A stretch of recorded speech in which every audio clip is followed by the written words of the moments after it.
अस्सलाम वालेकुम रहमतुल्लाहि व बरकातहू। इंशाल्लाह एक नई सीरीज़ हम शुरू करेंगे, फादर्स रोल इन पेरेंटिंग, है ना। और फादर्स रोल में खुसूसी तौर पे कुरान का अगर हम बात करते हैं तो कुरान में लुक़मान अलैहिस्सलाम के नाम से पूरी एक सूरत है, सूरतुल लुक़मान 32 नंबर की सूरह है। और इस सूरत में हज़रत लुक़मान अलैहिस्सलाम अपने बच्चों को, अपने बेटे को ख़ास तौर पे जो है वो कुछ नसीहत और वाज़ करते हैं। तो ये इंशाल्लाह हम बात करेंगे। पहले इससे कि इस टॉपिक पे बात किया जाए कि क्या लुक़मान अलैहिस्सलाम के इंस्ट्रक्शन थे उनके बच्चों के लिए, लुक़मान अलैहिस्सलाम की ख़ुद की पोजीशन क्या थी, हम इंशाल्लाह वो थोड़ा सा जानने की कोशिश करेंगे। लुक़मान अलैहिस्सलाम कौन थे? हज़रत खालिद बिन रबी कहते हैं कि लुक़मान अलैहिस्सलाम जो थे वो काले हबशी ग़ुलाम थे ना, और नोबा के रहने वाले थे। He was purely African man. और कुरान ख़ुद कहता है कि कुरान में वलक़द आतैना लुक़मान हिकमा, कि हमने लुक़मान अलैहिस्सलाम को हिकमत अता की। अब ये हिकमत की तशरीह बहुत मुख्तसर अगर मैं आपको करूँ तो इल्म प्लस अमल इज़ इक्वल टू हिकमत। मतलब आपको जो नॉलेज मिला है उस नॉलेज पे अगर आपने काम किया है और उस काम के नतीजे में, उस अमल के नतीजे में जब भी आगे कोई फ़ैसला करते हैं या कोई बात कहते हैं तो वो हिकमत होती है। तो लुक़मान अलैहिस्सलाम को हकीम लुक़मान इसीलिए कहा जाता है, जो कुरान ख़ुद कह रहा है हिकमत, उनको हकीम कह रहा है।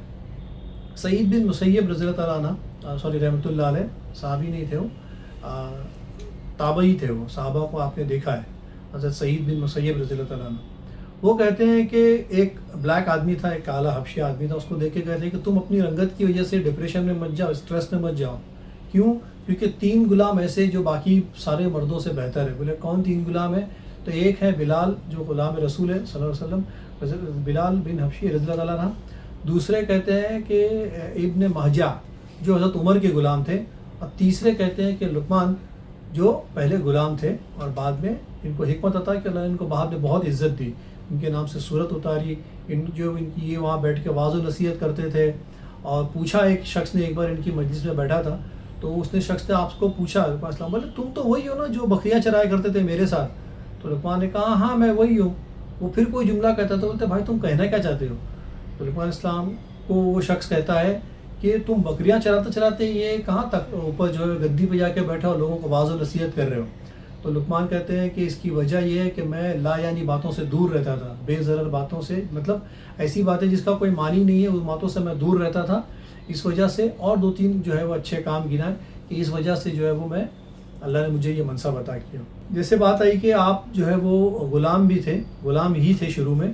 तो इनका जो मालिक था उसने एक बार इनसे कहा कि मुझे जानवर का या बकरी का 2 बेहतरीन चीज़ लेके आओ, बेहतरीन इसके जिस्म के हिस्से का गोश्त लेके आओ। तो हज़रत लुक़मान जाते हैं, जानवर ज़ुबा करते हैं, उसका ज़बान और दिल निकाल के ला के देते हैं, बोलते ये बेहतरीन। कुछ अरसे के बाद, कुछ वक्त के बाद फिर से मालिक उनको कहते हैं कि सबसे बदतरीन चीज़ जो जिस्म में जानवर के वो लाओ, वो मुझे पेश करो। तो हज़रत लुक़मान क्या कहते हैं? फिर से दिल और ज़बान और दिल फिर से आपको पका के खिलाते हैं, सामने पेश करते हैं।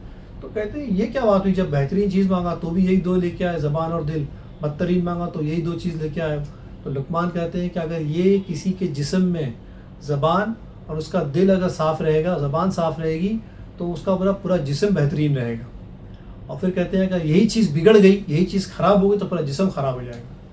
बहुत सी ज़बान पे तो पूरी तकरीर की जा सकती है, दिल के मामलात पे, दिल मतलब नीयत हो गई है और ज़बान जो है वो उसका इजहार हो गया, है ना। तो ये 2 बातें थी जो लुक़मान। तो कहने का मकसद मैं यहाँ पे ये कह रहा हूँ कि उस लुक़मान की 10 नसीहतें अलैहिस्सलातु वस्सलाम हम अगले वीडियोज़ में आपसे बात करेंगे। बट पॉइंट यहाँ पे ये है कि बिफ़ोर बीइंग बच्चों से जो है वो हम बहुत अच्छे जो है वो कमांड उनको दें, उनको इंस्ट्रक्शन दें। उससे बहुत ज़्यादा इम्पॉर्टेंट ये है कि हम बच्चों खुद अमल करके दिखाएं हम अपने बच्चों को। तो इंस्टेड ऑफ लाइक वो कहते हैं ना कि कनेक्ट, बच्चों से कनेक्ट करिए बिफोर करेक्टिंग देम। तो उनको करेक्ट करने से पहले अपने आप की इस्लाह बहुत ज़रूरी है, ये ज़्यादा इम्पॉर्टेंट है। तो इंशाल्लाह आगे बातें आएंगी।